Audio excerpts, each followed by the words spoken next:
I'm kind of taking as my text for this sermon, in a hole in the ground there lived a hobbit. That's going to be my point of origin. Obviously, the opening line of The Hobbit itself.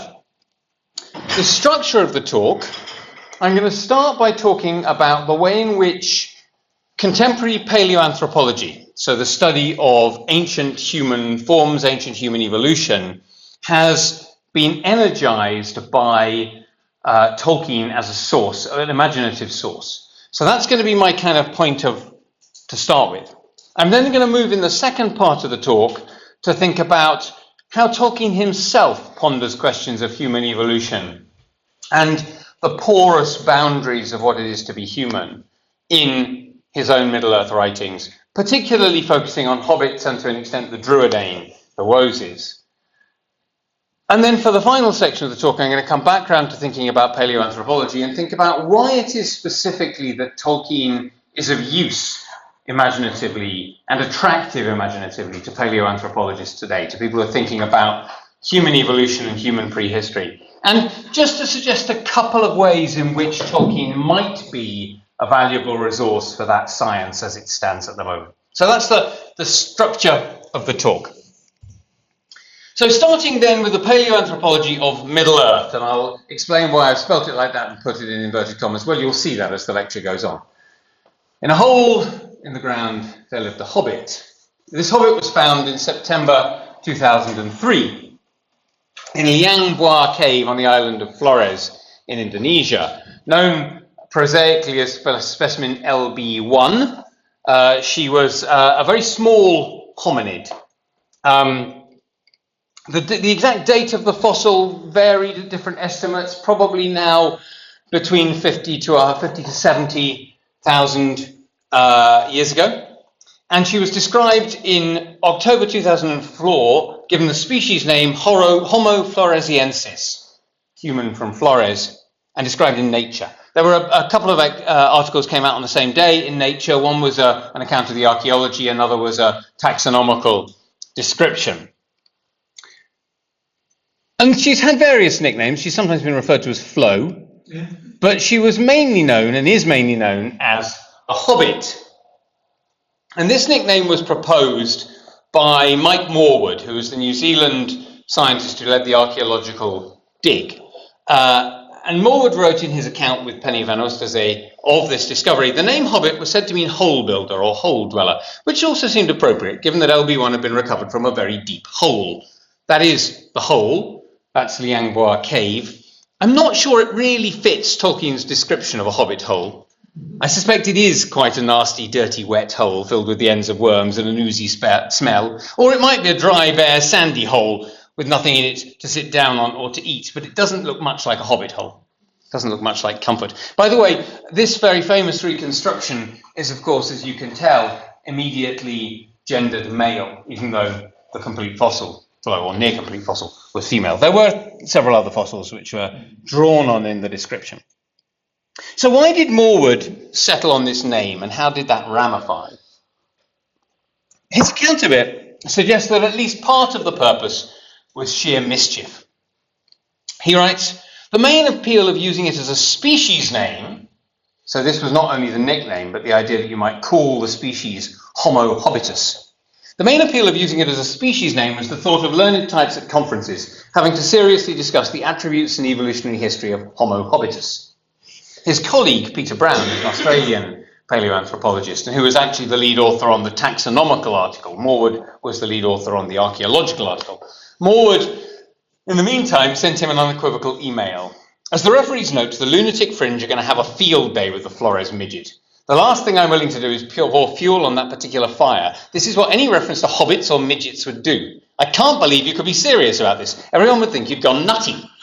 So Brown tried to put the lid on this at the very beginning. And it's true, for those of you who remember the discovery will remember that in the few years that followed afterwards, there was a substantial controversy over whether this fossil was a new species or simply a diminutive individual or a kind of an individual with particular genetic predispositions that led to them being very small.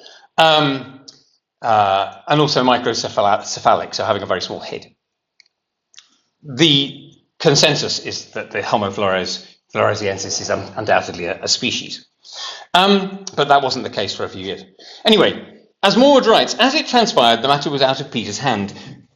My younger Indonesian colleagues liked the name Hobbit and have begun to use it affectionately for LB1. Hobbit stuck. I think one of the things that's interesting here is that although it originates from an English language paleoanthropologist, Morwood, a New Zealander, of course New Zealand has acquired particular associations with Tolkien, it's actually picked up by his colleagues, his Indonesian colleagues. And that, at least as he chooses to tell it in the story, is how it catches on. It certainly has public currency, but it's not just mischief that lies behind it. If you look at this account by Morwood, he says the name Hobbit was, I thought, singularly appropriate. A little person who lived in a cosy hole in the ground on an isolated Middle-earth island. Hobbits were also familiar with the type of extinct elephant and were chased by Komodo dragons, the Flores version of the fire-breathing dragon Smaug. So you can see that the idea of this person, Flo, as a hobbit is shaping up in his imagination in connection to the fauna that lived on the island of Flores at the same time as Homo floresiensis did. And you can see this little reconstruction there of an image that imagines the Komodo dragon as not unlike a dragon confronting a hobbit. This idea that there's an aptness to Tolkien's mythology, Tolkien's legendarium, when it comes to thinking about prehistory, gathers steam about 10 years after the discovery of the Hobbit, Homo floresiensis. On the 18th of November 2013, there was a meeting at the Royal Society at which various findings were presented about particularly the Denisovans. So the Denisovans are an archaic human group that have not been taxonomically identified, although they may be the same as a subsequent taxon described called Homo longi, or dragon man, on the basis of some Chinese specimens. So the Denisovans remain as yet an unnamed species, but they're a group of fossils found in Denisova Cave in Siberia. And from these fossils, and particularly from one fossil in particular, they have concrete evidence of interbreeding of two different hominid populations, Denisovans and Neanderthals.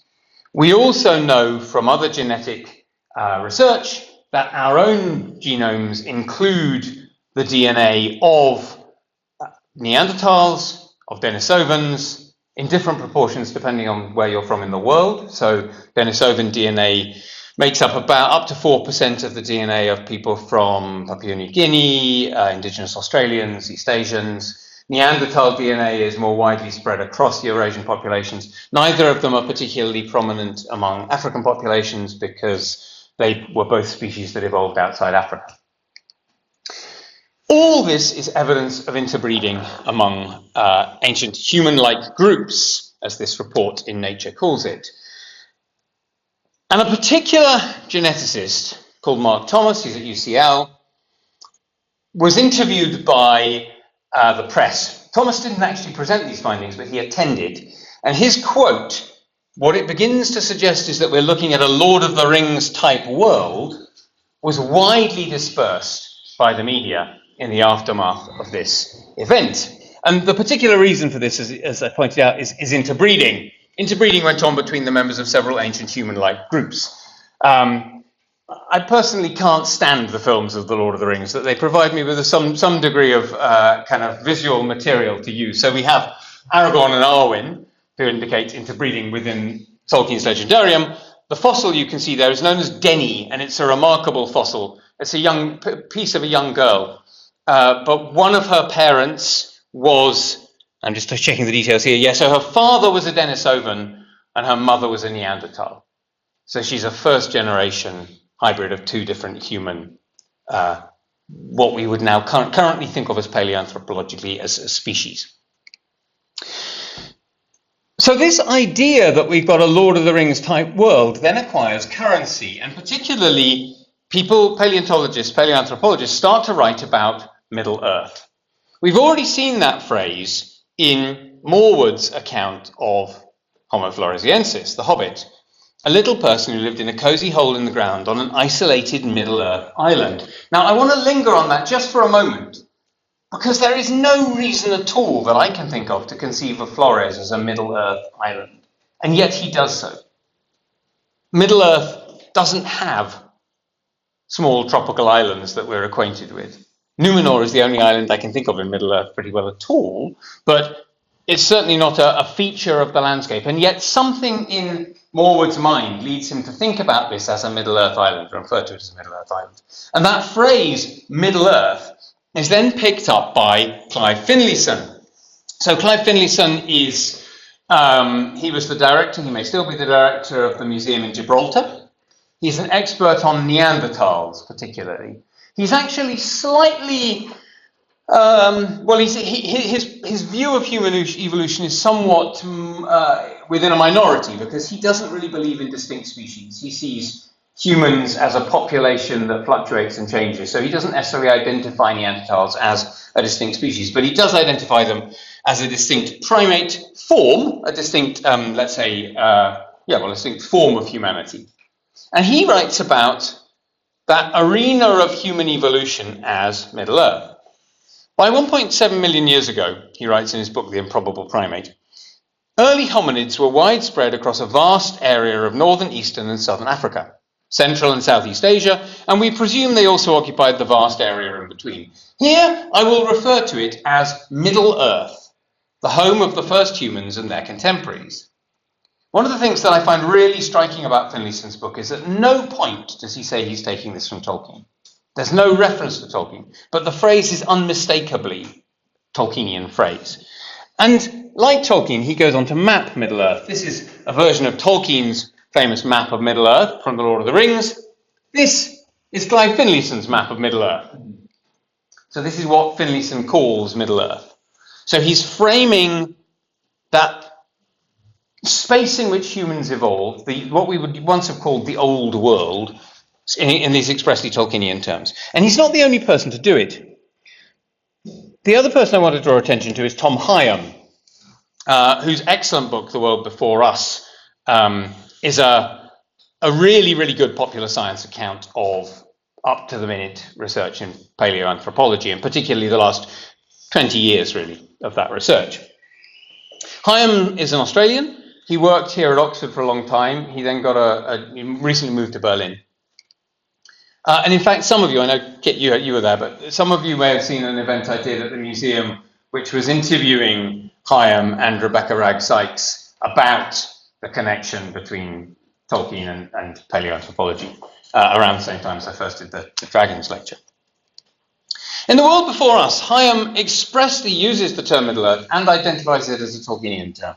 And he's talking really about what the last 20 years of paleoanthropology have shown, which is that the period of the last 100,000 years, especially actually about 40,000 years back to around 100,000 years, is a period where there are multiple human forms populating the Earth at the same time. So he writes that the Denisovans are one strand of a much bigger story. What we know about the evolution of our genus, Homo, has changed dramatically over the last 2 decades. Research has shown unequivocally that the Earth was a primevally complicated place 50,000 years ago. To borrow from the words of Tolkien, we should think of it as a veritable Middle-earth in terms of the diversity of forms of the human family that existed at the time. There were 5, 6, or even more different types of human present in various parts of the world. These fabulous discoveries in Southeast Asia he goes on to write about, and Homo floresiensis, the Hobbit, is one. Homo lugionensis is another. We might want to think of Homo lugionensis, broadly speaking, as a kind of tree hobbit, if you want to use those kind of taxonomies. Semi-arboreal. Have provided further evidence, and he uses the same phrase again, that the Earth was a primevally complicated place, slightly strange phrase, 50 to 100,000 years ago. A Middle-earth in which the human family comprised a multitude of different types and sizes, living in a variety of ecosystems. So again, we have Middle-earth being used as a model to conceptualize the arena of human evolution and this period in human prehistory. So all I've done here, just kind of slightly whimsically, but to give you a sense of that span, is to map these taxonomies against one another. Homo sapiens pretty clearly is humans, ourselves, although Kit and I were talking about this earlier today. Numenorians, for example, have a much longer lifespan than we do, so not exactly the same, but broadly speaking. Hobbits, we know, are Homo floresiensis. They have now been found.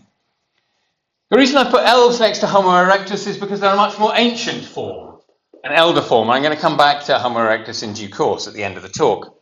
Dwarves, like the Neanderthals, are stocky, robust, northern form. It's unfair, no doubt, to the Denisovans or Homo longi to identify them as orcs, but Dragon Man seemed to give you that kind of nice little segue. Homo lusionensis, the tree hobbits, are of course nothing like Ents.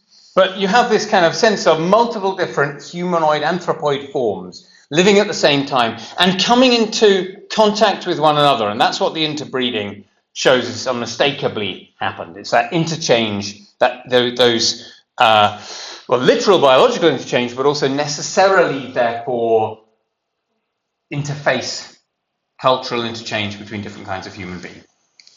So that's the state of paleoanthropology at the moment and how it has used Tolkienian ideas. I'm going to come back to that a little bit more detail, think about this as a science at the end and where that might take us.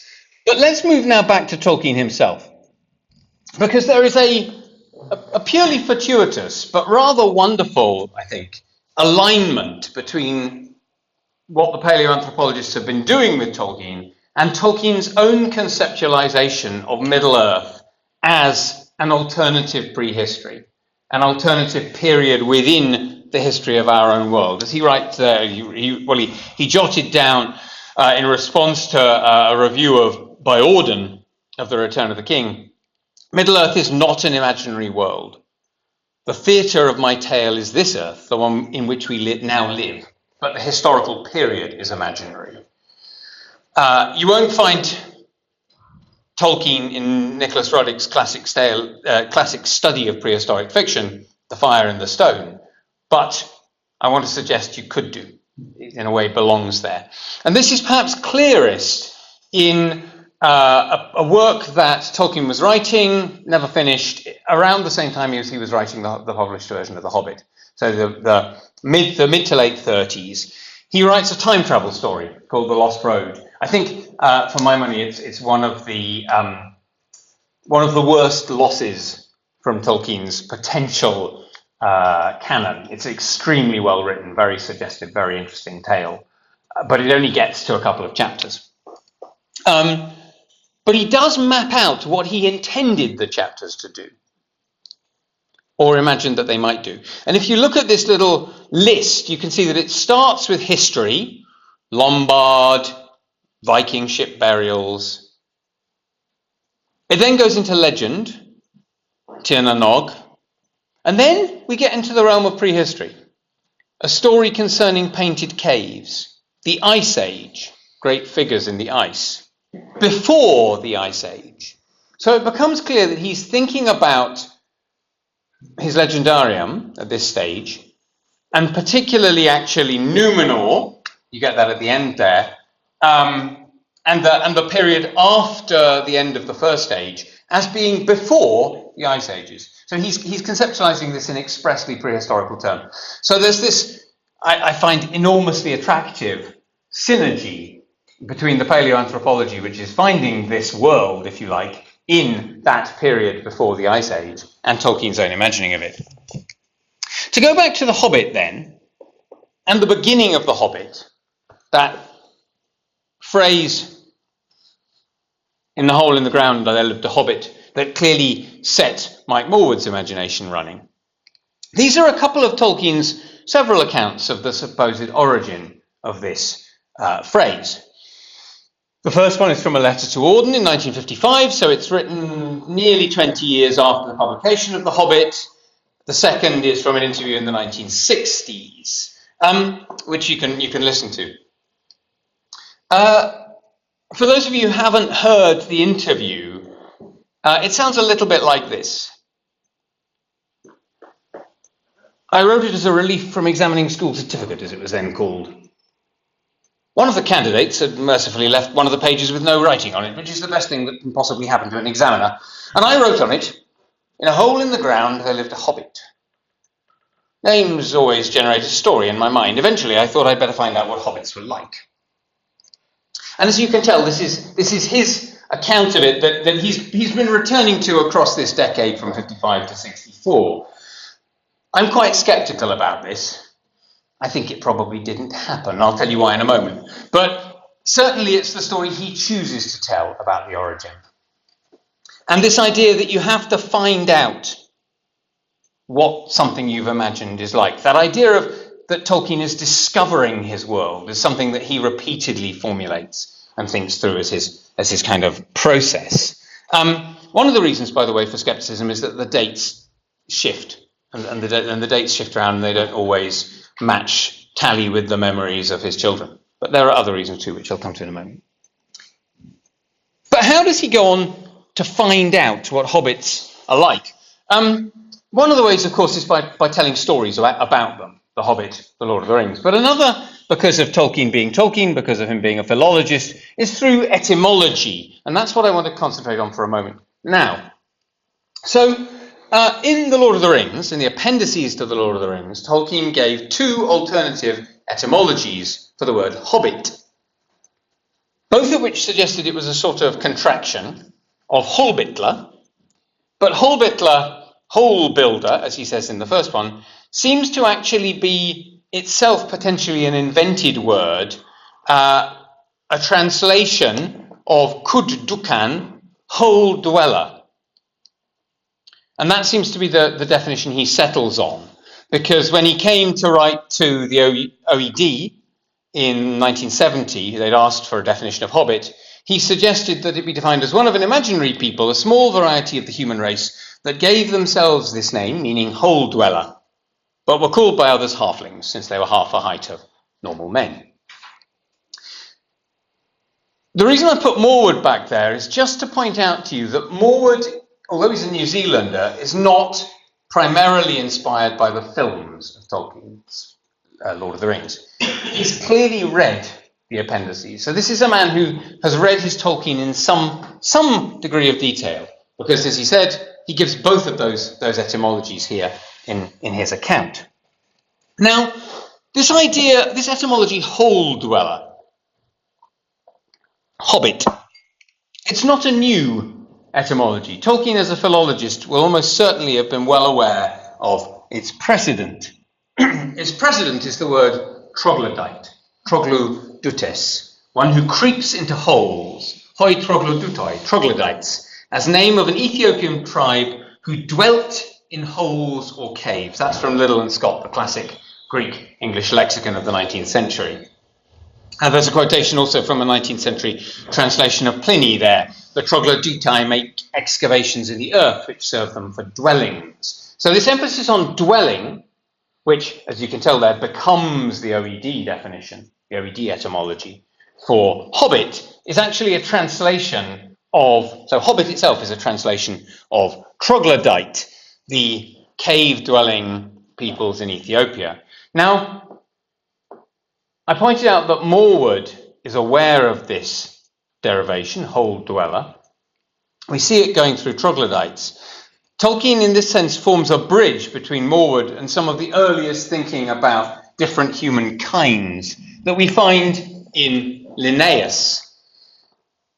In the 10th edition of Linnaeus' Systema Naturae, the much expanded edition, the first 9 editions were much, much smaller, Linnaeus seeks to define the genus Homo. And he identifies that kind of the defining feature of Homo through the tag nosce te ipsum, self-knowledge, understanding yourself. But for Linnaeus, in 1758, there are 2 species alive on the planet that merit this genus name, Homo. There is Homo sapiens. Linnaeus famously is the person who decided that we were wise. But the other is Homo troglodytes. They're also called, respectively, Homo diurnis, Homo nocturnis. So, who are Homo troglodytes as far as Linnaeus is concerned? If you look at this definition here in Latin, you can just see a couple of details that are pertinent. There's references to Java, but there's also habitat in Ethiopiae conterminis. Source for that is Pliny. And then in Java and Ternate and another island. They're also called orang-utang, but these are not necessarily orangutans as we now understand them, because they're actually described under a different name by Linnaeus. So to give you a sense of the human kinds, a selection of human kinds being defined from the 1750s by Linnaeus up to the 30s when Tolkien is writing The Hobbit and The Lost Road, you've got Homo sapiens, you've got Homo troglodytes there, both in 1758. You've also got Simia satyrus, which seems to be a description of orangutans as we now understand them. Satyrus, of course, from satyrs themselves, a kind of human-animal morph. You then have the word troglodytes repeating itself in different taxons. Troglodytes gorilla, for example. Troglodytes, by the way, is eventually rejected because I think it's the taxon for wrens, which somehow had got that at an earlier stage. But you've also got Anthropopithecus troglodytes, one of the names for the chimpanzee, one of the descriptions of the chimpanzee. And of course, Anthropopithecus, human ape spliced together. Pithecanthropus erectus, likewise, human ape spliced together. So this question of the boundaries of what it is to be human goes back to Linnaeus and resonates through all these classifications, up to the Hobbit, up to the Denisovans, up to these contemporary forms, and through Tolkien's own writing, which we'll come to again in a moment. But what did Tolkien himself think about human evolution as understood in these terms, human speciation? It's relatively rare. I haven't come across many direct references to evolution, but I'll show you some more in a moment, or more indirect ones, if you like. Perhaps the most obvious and most direct one is in the poem Mythopoeia, where he writes, "I will not walk with your progressive apes, erect and sapient. Before them gapes the dark abyss to which their progress tends, if by God's mercy progress ever ends, and does not ceaselessly revolve the same unfruitful course with changing of a name." As well as that kind of reference there to evolution as an idea, to these taxons, Homo sapiens, Pithecanthropus erectus at that point that would become Homo erectus, you have this contrast between those scientific taxons and the legend makers. Blessed are the legend makers with their rhyme of things not found within recorded time. Also in this poem, you have a skepticism towards taxonomy. It's not a skepticism towards natural kinds. It's a skepticism towards humanity's ability to understand and adequately describe those natural kinds. So there's this kind of tension, if you like. I'll come back to this phrase, progressive apes, erect and sapient. I will not walk with your progressive apes, erect and sapient, a little bit later at the end of the talk. But I think two things to say about it. One is, on the face of it, it seems to suggest a skepticism towards evolution as an idea. Dig a little deeper, though, and it seems to suggest specifically a skepticism towards progressive evolution as an idea, towards a sort of linear ascent through what becomes Homo erectus to Homo sapiens, the idea of a single line. We'll weigh up those different possibilities as we go. But if we contrast this with the kind of taxonomies you get in Middle-earth, you can see that Tolkien is, on one level, Tolkien is obsessed by taxonomy. Think about all those genealogies of different kinds of elf. Think about the different kinds of hobbit. Think about the different lineages of human. But as I say, there's also a kind of skepticism and awareness of flexibility, and that becomes particularly clear through the hobbits. So this is perhaps the most overt taxonomical moment in The Lord of the Rings that is not within the sort of paratextual apparatus. This is where Treebeard is reciting, he's just encountered Merry and Pippin, and he's trying to remember how and if they might fit into the lists, the taxonomical lists that the Ents have for cataloguing the world.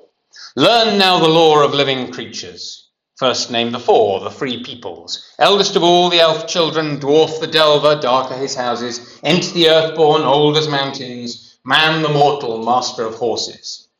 Freeman, of course, at that point then says something along the lines of whom, and goes on to then say beaver the builder, buck the leaper, bear, bee hunter, boar the fighter, hound is hungry, hare is fearful. There are a few more lines of this. You can see that there's a distinction here between the free peoples who get a whole line, animals only ever get half lines in this taxonomy.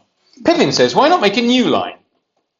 Half-grown hobbits, the hole dwellers, troglodytes.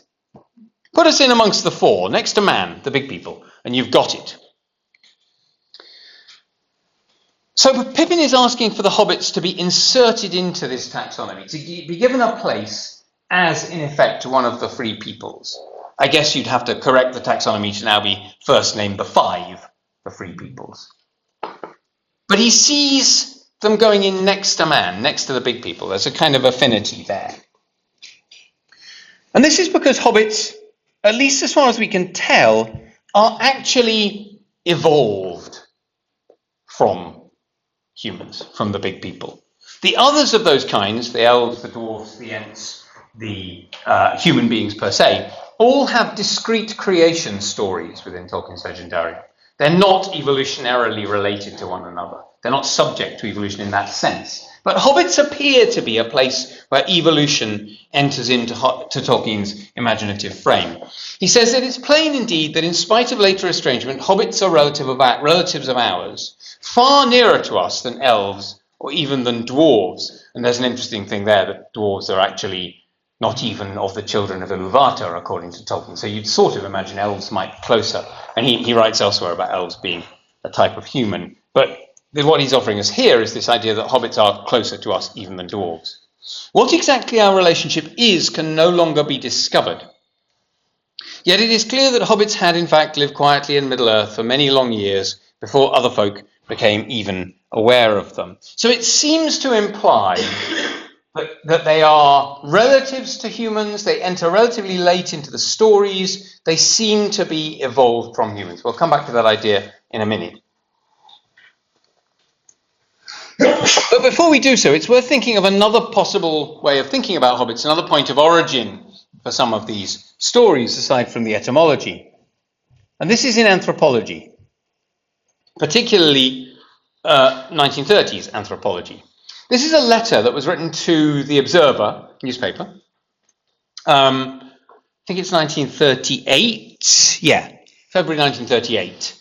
And the person just signed themselves Habit. So we don't know who it is.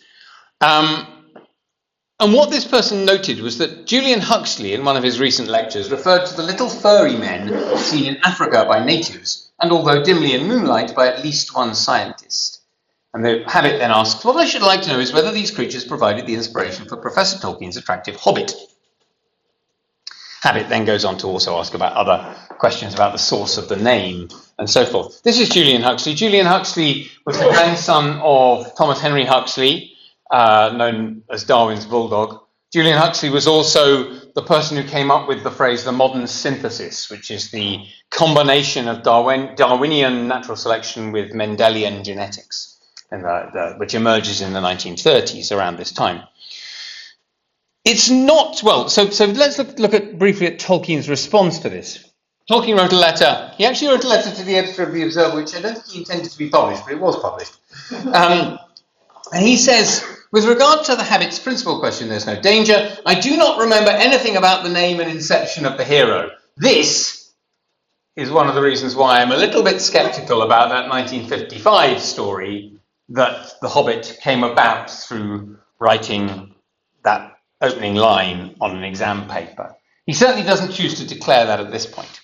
Anyway, he does say that he'd read some books on African exploration and books of fairy tales, but he has no recollection of furry pygmies in Book or Moonlight, nor of, and the other thing is a source for The Hobbit as a name, from a previous book. Now, he may have had no recollection, and he may be right that it wasn't significant.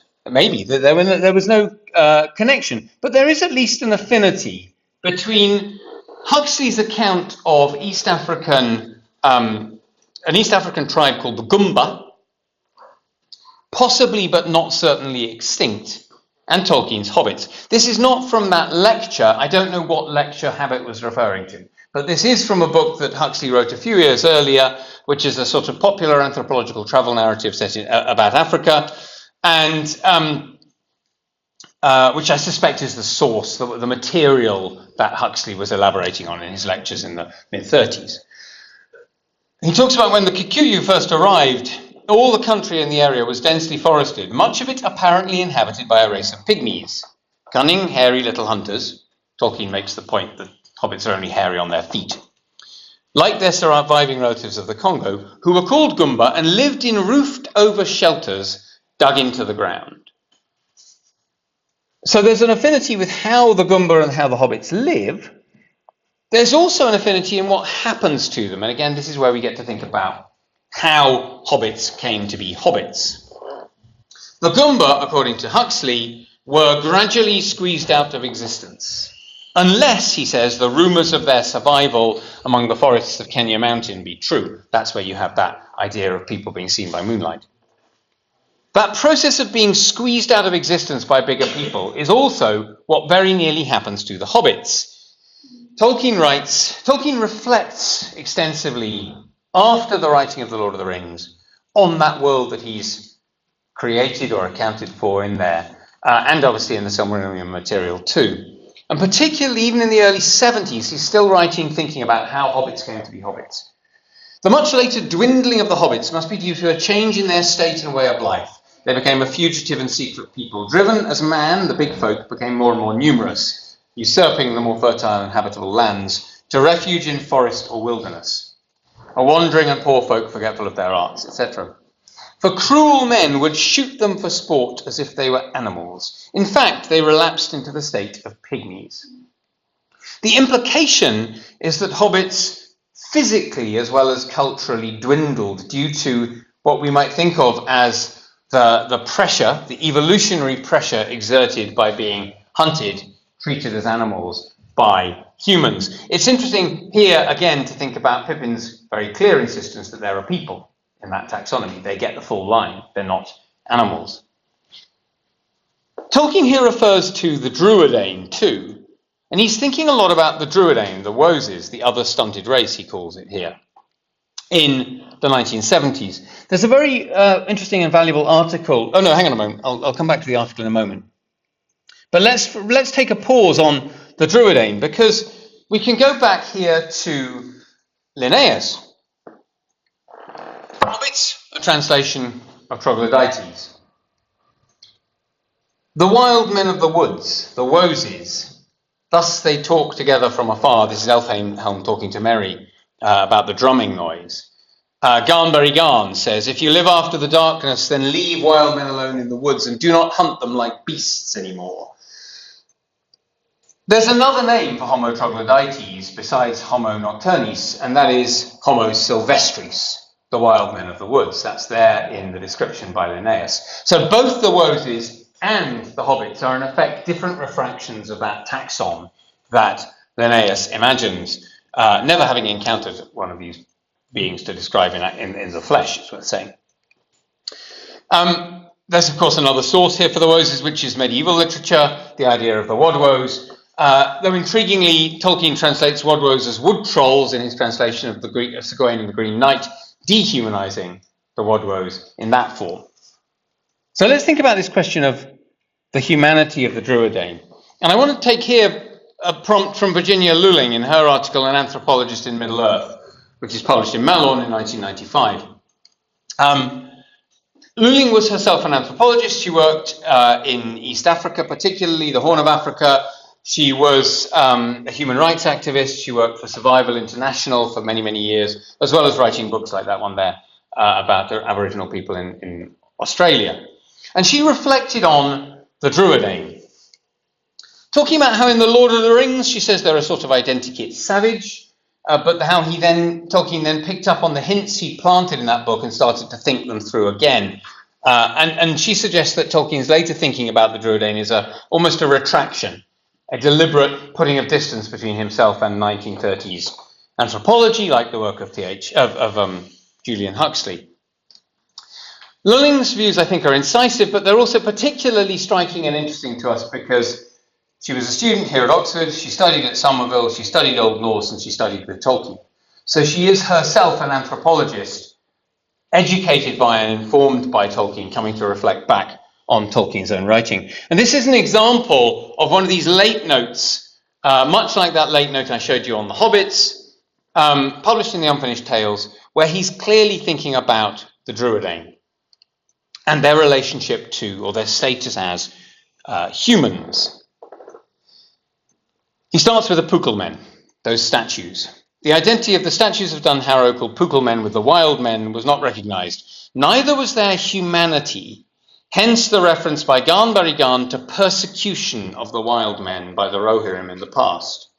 Since Gan Barry was attempting to use the common speech, he called his people wild men, not without irony, but that was not, of course, their name for themselves. So you have Tolkien reflecting on names yet again here, that wild men of the woods, Homo silvestris, but that being a taxon that is imposed. It's a term, a concept that's imposed by the Rohirrim on the Druidain.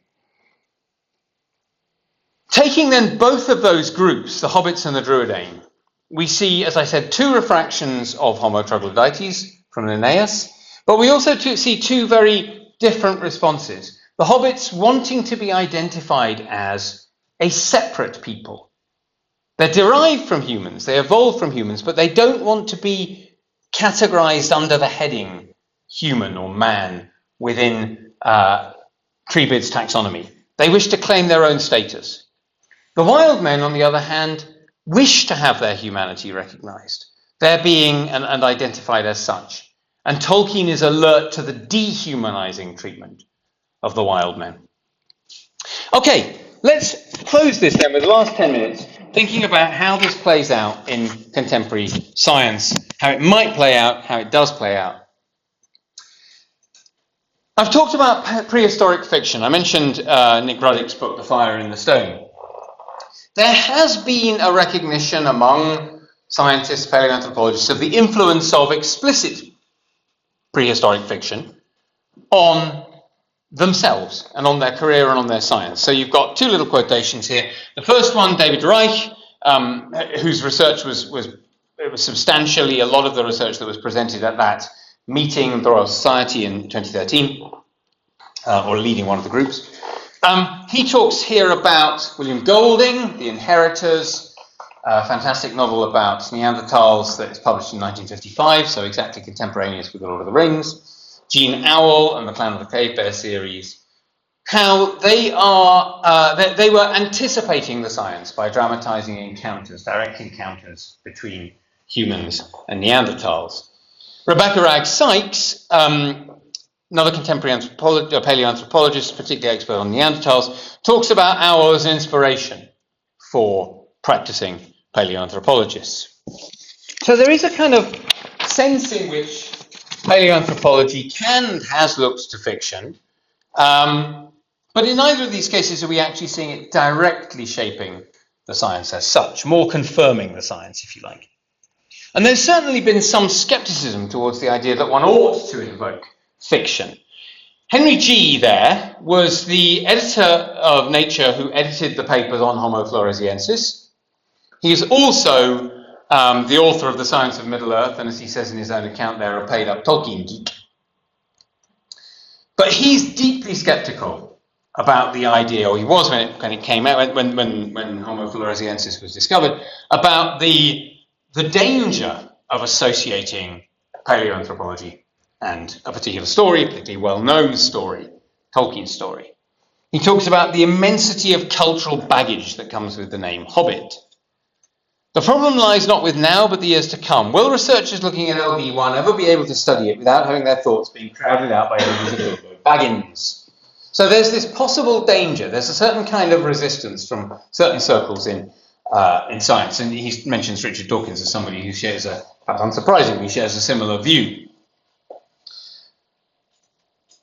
This is also partly implying, I think, that the naming of the Hobbit as the Hobbit, or naming of Homo floresiensis as the Hobbit, is an exercise in communication rather than really an exercise in science itself. In fact, it's a danger to the science, a distraction to the science. But there's a very good article by Murray Goulden, who's a scholar of history of science and public communication of science, suggesting that actually it's not true to think of that act as simply an act of communication. And that's what I've been implying when I've been using the word imagination, thinking about the way in which Morwood's imagination, the imagination of his Indonesian colleagues, was attracted to the idea of the Hobbit. It's not simply, to use Goulden's term, downstream that these things ramify. It's actually in the production of the science itself. How the scientists themselves christened the fossil, the Hobbit, and actually other things that were being done by nature and even by G himself, written at the same time. I also want to suggest that G's position is no doubt absolutely tenable from his own stance, but I think there's a counter position, which is that actually it's enabling for paleoanthropologists to be reading some of this material and thinking through some of this material. And that's what we've clearly seen with Finlayson, with Hyam, with Morwood. Why, then, is it particularly enabling to look to Tolkien? I think the answer lies at the heart of this claim that Tolkien made in a letter to Milton Waldman in 1951, when he's talking about the Silmarillion. Remember, this is before the publication of The Lord of the Rings, let alone the publication of the Silmarillion, which is obviously posthumous. Tolkien writes, "As I say, the legendary Silmarillion is peculiar and differs," well, that's certainly true, "and differs from all similar things that I know in not being anthropocentric. Its centre of view and interest is not men, but elves. Men came in inevitably. After all, the author is a man, and if he had an audience, if he has an audience, they will be men. But they remain peripheral, latecomers, and however growingly important, not principles." This, I think, is really why Tolkien's conception of Middle-earth is uniquely valuable to thinking about paleoanthropology, because it doesn't centre Homo sapiens. It doesn't centre the human.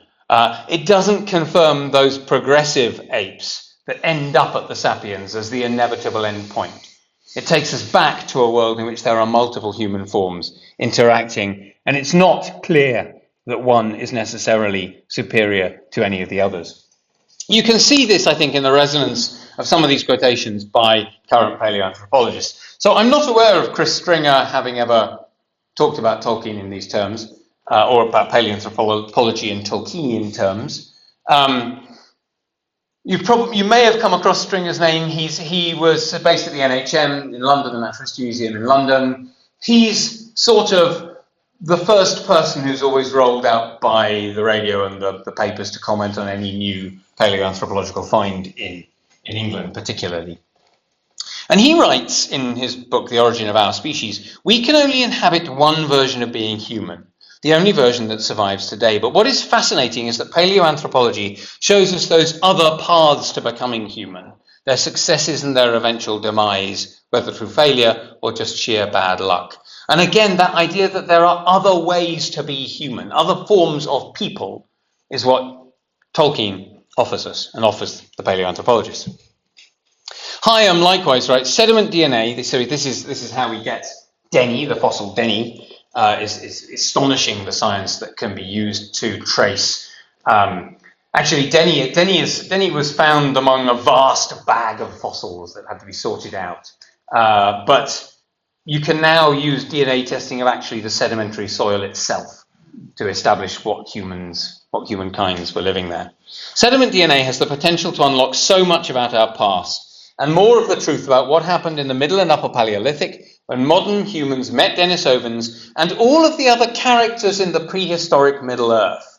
Each quotation I've given you from Hyam, I think, shows him getting deeper and deeper into this kind of way of thinking through Tolkienian logic or Tolkienian stories. I think it's also true, though, that the concept of a prehistoric Middle Earth enables us to think through what the sediment DNA is revealing for us. So there's that circularity there. I've given that little quotation from Finlayson. How did humans get to occupy Middle-earth and where did they come from? Simply because it's a question you could pose of Tolkien's oeuvre itself. And again, showing that Finlayson has something like that going on in the back of his head, even if he's not admitting that it's Tolkienian. So I want to close with just two examples of how we might use Tolkienian thinking to reflect on paleoanthropology and this world of Middle Earth. One is to think about the different kinds of interactions that might happen between different species of human beings and how they might view each other. I've given this little example from this essay of Dwarves and Men, very, very, very late essay, actually cut up by Christopher Tolkien into various different bits of the Tolkien published canon. This is in The Unfinished Tales. Because it's again thinking about the Druidane, and here we have an interaction between the Eldar, the elves, the other Atani, the other humans, elf-friend humans, and then the Druidane. The strangest of all the customs of the folk of Haleth was the presence among them of a people of a wholly different kind, the like of which neither the Eldar in Beleriand nor the other Atani had ever seen before. So we have here an encounter with difference, as well as, well, it's an encounter with difference that leads to cohabitation. They were not many, a few hundreds maybe, living apart in families or small tribes, but in friendships, as members of the same community. The folk of Haleth called them by the name Drug, that being a word of their own language, not like the Rohirrim, calling them wild men of the woods, Homo silvestris, but using their own language to identify them. The Eldar take a hybridize those words and call them Druidane, admitting them to the rank of the Atani. So we have here a possibility of a mode of interaction that is far more encouraging, far more benign, far more encompassing, far more inclusive than we often see imagined in actual prehistoric fiction of the kinds that Reich and Rag Sykes were talking about, where typically, whether that's H.G. Wells, whether that's William Golding, Stephen Baxter, even to some extent Jean M. Auel, what you see is a presumption of hostility. But Tolkien is also alert to the possibility of hostility and the possibility of prejudice. And in the same essay, he sees this playing out in terms of naming, particularly the way in which the term middlemen here, the Númenórean term, was used of people, inhabitants of Middle Earth, continental Middle Earth, if you like, who were friendly to the Númenóreans and the elves, but it becomes increasingly determined by physical similarity. It initially does include the Druidane, it does include the hobbits, but increasingly it doesn't. And one of the reasons, the kind of obverse of that, is increasingly that's also due to the actual hostility, or rather the domination by the Númenóreans themselves, essentially imperialism. And those of you who know Tolkien will know that he was frequently very critical of imperialism. So you see a kind of two different models for those interrelations and how they might play out over time. The other question I want to just linger on and leave us with is the question of knowledge. Who learns from whom in that paleoanthropological Middle Earth? Garnbury Garn talks about the knowledge that the wild men have, that the Druk have. Again, later, Tolkien reflects on that, and briefly, although he did delete this, in that essay on Dwarves and Men, he talks about how the Druidane's knowledge of all growing things was almost equal to that of the elves, although untaught by them. So we have here indigenous knowledge that is separate, distinct, not passed on from one kind to another. Not passed on, in this case, from the elves, who tend to be the fount of most knowledge in Tolkien's Legendarium. One particular example of this that I think is really interesting, and I promise this is what I'm going to leave you on, is seafaring. Because conventionally, the assumption has always been that it was Homo sapiens that invented seafaring. This is an article from about 10 years ago about the archaeological evidence in the Mediterranean that suggests almost certainly that Neanderthals made it to various Mediterranean islands before Homo sapiens got there. So the archaeological evidence here is suggesting that seafaring is in fact developed first by a different human kind. And that goes back further, in fact. If you look at Hyam's work, Hyam makes the point that the hobbits and Homo lozionensis, or at least their ancestors, crossed the Wallace line. The Wallace line is the continental divide beneath the sea that separates two great biogeographical areas from one another. Broadly speaking, it's called the Wallace Line because it was identified by Alfred Russel Wallace, co-discoverer with Darwin of natural selection. It's an extremely deep oceanic trench which separates, to put it in crude and straightforward terms, marsupial mammalian fauna from placental mammalian fauna. Relatively few things have made it across that line. But one of the things that was the ancestors of the hobbits and Homo floresiensis. One question is how they got there.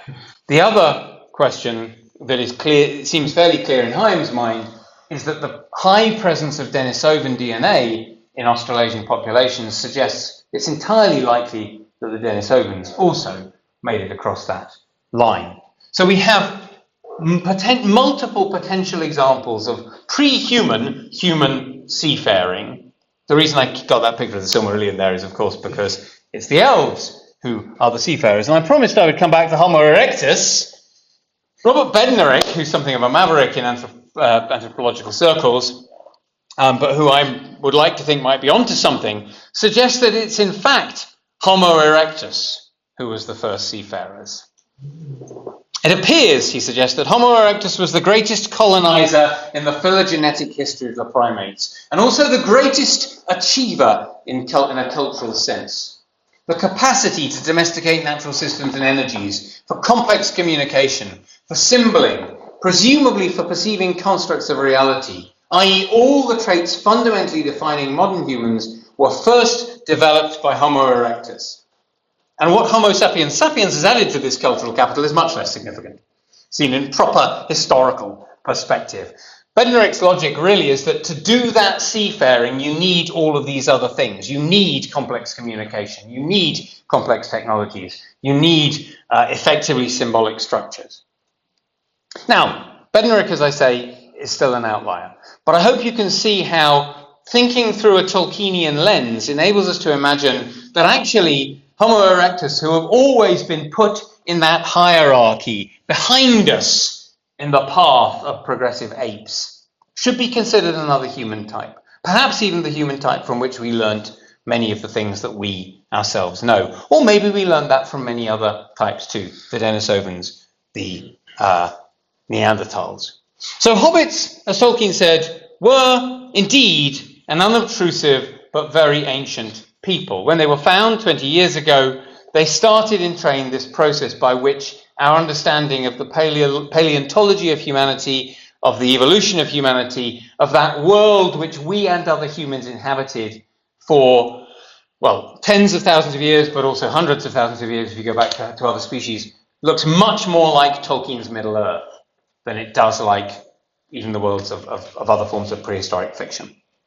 I think I'll leave it there. Thank you.